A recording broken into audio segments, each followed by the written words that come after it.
பிரச்சனை பிரச்சனை பிரச்சனை. வேலை பார்க்குற இடத்துல பிரச்சனை, வீட்டில் பிரச்சனை, வாழ்க்கையில் பிரச்சனை, இப்படின்னு நம்ம ஒரு தடவையாவது பேசாமல் இருந்திருக்க மாட்டோம். உண்மையிலே நமக்கு வர ஒவ்வொரு பிரச்சனையுமே நமக்கு வாய்ப்புகளை ஏற்படுத்தி கொடுக்குது. நாம் சிறந்த பாதையை தேர்ந்தெடுக்கிறதுக்கும் வழிவகுத்து கொடுக்குது. அதற்கு உதாரணமாக, அந்த வகுப்பறையிலேயே நல்லா படித்த ஒரு பையன் இன்னமும் ஒரு நல்ல வேலை இல்லாமல் கிடைக்கிற கூலி வேலையெல்லாம் பார்த்துக்கிட்டு இருக்கான். பல வருடங்களுக்கு அப்புறம் அவனோட தேடுதலுக்கு பலனா பத்திரிகை துறையில் ஒரு பத்திரிகையாளனா வேலை கிடைக்குது. முதல் நாள் அலுவலகத்துக்குள்ளே நுழையிற அந்த பையனை பல கனவுகளோடையும் கொஞ்சம் பயத்தோடையும் தான் கால் எடுத்து உள்ளே வைக்கிறான். நாடெங்கும் சுதந்திர தினமான நல்ல நாள் அன்னைக்கு அவனுக்கு வாழ்த்து சொன்ன அவன் தலைமை செயலதிகாரி அவனுக்கு முதல் நாளில் தனி ஒரு பொறுப்பையும் கொடுக்குறாங்க. நாட்டில் சுதந்திர தின விழாவான அன்று கப்பற்படையைச் சேர்ந்த ஆர்மி ஆட்கள் குழுமி இருக்கிற கப்பலில் இன்றைய சுதந்திர தின விழாவை எவ்வாறெல்லாம் கொண்டாடினார்கள் என்று நீ பதிவு செய்தும் புகைப்படம் எடுத்தும் வர வேண்டும் என்று பொறுப்பு கொடுக்குறாரு. முதல் நாள் தன்னோட முதல் வேலையை நல்ல விதமாக முடிக்கணும்னு பலவித எதிர்பார்ப்புகளோட கப்பல் துறைமுகத்துக்கு அந்த பையன் போகிறான்.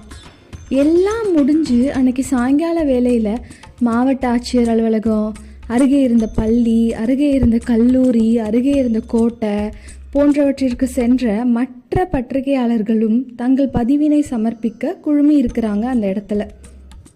அன்று புதிதாய் சேர்ந்திருந்த அந்த பத்திரிகையாளன் மட்டும் தன்னுடைய கையேட்டில் எதுவும் எழுதப்படாமல் அமைதியாக அமர்ந்திருந்ததை கண்ட மற்றொரு பத்திரிகையாளர், ஏன் இன்னும் எதுவும் எழுதாமல் அமைதியாக உட்காந்துருக்கீங்க, என்னாச்சு என்று வினா எழுப்பினார். நான் கொடுத்து வச்ச புண்ணியமா அதான் அப்படின்னு அந்த பையன் சலிப்பாக சொல்கிறான்.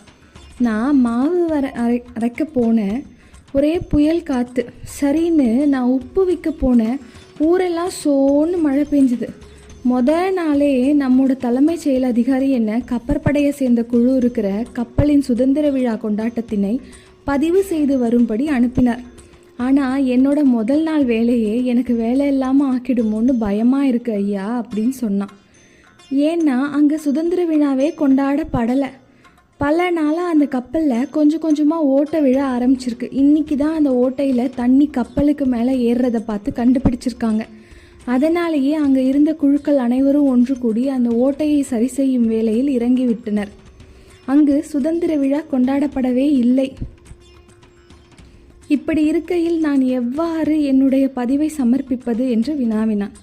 இதை கேட்டு மகிழ்ச்சியுற்ற அந்த பத்திரிகையாளர், கடவுளே, இந்த விஷயம் வருத்தப்பட வேண்டிய விஷயம் அல்ல. நம்முடைய தினசரி நாளிதழில் தலைப்புச் செய்தியாக முதல் பக்கத்தில் பதிவிட வேண்டிய ஒன்று. இந்த விஷயத்தை பதிவு செய்து அச்சிடப்பட்டால் முதல் நாளிலே உனக்கான புகழும் கிடைக்கும் என்று கூறினார். தம்பி, நாங்கள் மழை வரும்போது மரம் நடுவோம், காத்தடிக்கும் போது நெல் தூற்றுவோம். நீயும் இதை பழகிக்கணும் தம்பி என்று அவர் நக்கலாக சொன்னதை கேட்டு சிரித்த அந்த புதியவனும் தன் தவறை உணர்ந்துவிட்டு உடனே அந்த கப்பல் துறைமுகத்திற்கு விரைந்து சென்றான். அந்த புது பத்திரிகையாளன் பிரச்சனை என்று தவறவிட்ட ஒன்றை வாய்ப்பாக மற்றொரு பத்திரிகையாளர் மாற்றி காட்டினார். வாழ்க்கையில் நாம் தவறவிட்ட சில வாய்ப்புகள் பிரச்சனை ரூபமாக கூட வரும். அதை நாம் தான் தக்க சமயத்தில் பயன்படுத்திக்கணும். எனக்கு பிடிச்ச இந்த கதையை உங்கள்கிட்ட ஷேர் பண்ணதில் எனக்கு ரொம்ப சந்தோஷம். நன்றி, வணக்கம்.